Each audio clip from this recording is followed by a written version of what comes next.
Yokohama 15 လမအံ့ပါတစုံကို3သိန်းခွဲနဲ့ရောင်းနေတယ်ကြည့်အောင်ဒါလုံးဝမဟုတ်ဘူးနော် Yokohama 15 လမတစုံအံ့ပါတစုံကို3သိန်းခွဲနဲ့ရောင်းနေတာဒီပေးကလုံးဝအမှန်မဟုတ်ပါဘူး Star 9 logo ကိုအသုံးပြုပြီးတော့မှပေးအတူဖွင့်ထားတာဖြစ်ပါတယ်ရှင်ဒီဈေးနဲ့လည်းစက္ကန့်လည်းမရအောင်အစ်စ်လည်းမရအောင်နော်ဒီချိန်မှာဒီဈေးနဲ့ရောက်ဖို့ဆိုတာဝေလာဝေနေတယ်ပပစုံစမ်းပြီးမှဝယ်ကြပါနော်လုံးဝလူလိမ့်မမိပါစေနဲ့ရှင်ဟုတ်ကေပေးလွှဲပြီးတော့မှလွင်သွားတယ်တို့ဘာလို့မဖြစ်အောင်ပေါ့နော်ဒီမှာဆိုလို့ရှိရင်ဒါ Star 9ရဲ့ပေးအတူဖြစ်ပါတယ်နော်ပေးအတူမှာဆိုရင် follower 1544ယောက်ရှိမယ် like ကတော့6000ကျော်ရှိမယ်ပေါ့နော်သူ့ရဲ့ဖုန်းနံပါတ်က3998630059ကိုဖြစ်ပါတယ်နောက်အောက်မှာဆိုဒီလိုမျိုးတင်ထားရပေါ့နော်ဒါဆိုလို့ရှိရင် customer တယောက်ကဒီ page မှာသွားပြီးတော့သူ့ရဲ့ account တူမှာသွားပြောထားရပေါ့နော်သူက block တောင် block လိုက်တယ်ပေါ့နော်ဒါဆိုလို့ရှိရင်လည်းသွားပြောထားရဖြစ်ပါတယ်ရှင်တချို့ customer တွေဆိုလို့ရှိရင်သူ့ရဲ့ video တွေကို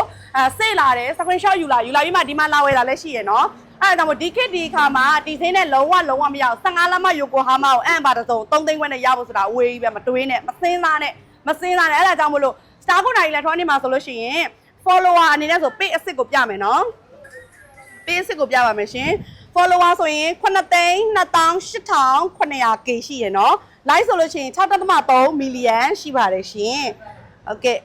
ဒါကတော့ Star 9 electronic page ဖြစ်ပါတယ်ရှင်ဟုတ်ကဲ့ပါဒီညီမလေးတို့ဆိုင်ရာဆိုလို့ရှိရင်ပေါ့နော်ဒီဆိုင်ခွဲလည်းမရှိဘူးမြောက်ကလာဆိုင်တစ်ဆိုင်ပဲရှိပါတယ်ဆိုင်လေးစာတိကျလေးကတော့ရန်ကုန်တိုင်းဒေသကြီးမြောက်ကလာပါမြို့နယ်6ခွေမီးပွိုင်နီးသူတမလမ်းမကြီးပေါ်မှာတရှိပါတယ်ရှင်ဟုတ်ကဲ့ပါဆိုင်ရန်အသုံးနဲ့ဖုန်းနံပါတ်တွေဆိုလို့ရှိရင်ပေါ့နော်ဒီ Viber မှာ online မှာဈေးရောက်တဲ့ဖုန်းနံပါတ်ဆို4လုံးပဲရှိမယ်ပထမတစ်လုံးက39 4359 4333နောက်တစ်လုံးက39 95314361နောက်ထပ်တစ်လုံးက39 989338 380နောက်ထပ်တစ်လုံးက39 43312900ဆိုပြီးဒီ4လုံးပဲသုံးပါတယ်ဆိုင်ခွဲကဘယ်မြို့နယ်မှာဆိုင်ခွဲမရှိပါဘူးမြောက်ကလာတစ်ဆိုင်ပဲရှိပါတယ်ရှင်အဲ့ဒါလေးကိုသတိထားပေးစေချင်ပါတယ်နော်ပေးအစ်စ်ကအရင်ဝယ်ချပို့ပေးပါတယ်ပေးအတူကတော့ပို့ပေးမှာမဟုတ်ပါဘူးငွေလွှဲပြီးရတယ်ဘလော့ပါမှာဖြစ်ပါတယ်ရှင်။ Viber မှာဆိုလို့ရှိရင်ပေါ့နော်တကယ်လို့မယုံကြည်ဆိုရင်ဗီဒီယိုကောလည်းပြောပေးပါတယ်တကယ်လို့ပေါ့နော်ပေးအစ်စ်မှအတူမှမသိဗီဒီယိုကောတော့ခေါ်ချလိုက်ဗီဒီယိုကောမကင်မှုဆိုရင်တော့အဲ့ဒါပေးအတူဖြစ်ပါတယ်ပေါ့နော်ပြီးတော့ပေးအတူမှာစောနပြောတဲ့ဖုန်းနံပါတ်က Viber လည်းမသုံးပါဘူးရှင်။ Okay ကျေးဇူးများကြီးတင်ပါတယ်တတိထားပေးကြပါရှင်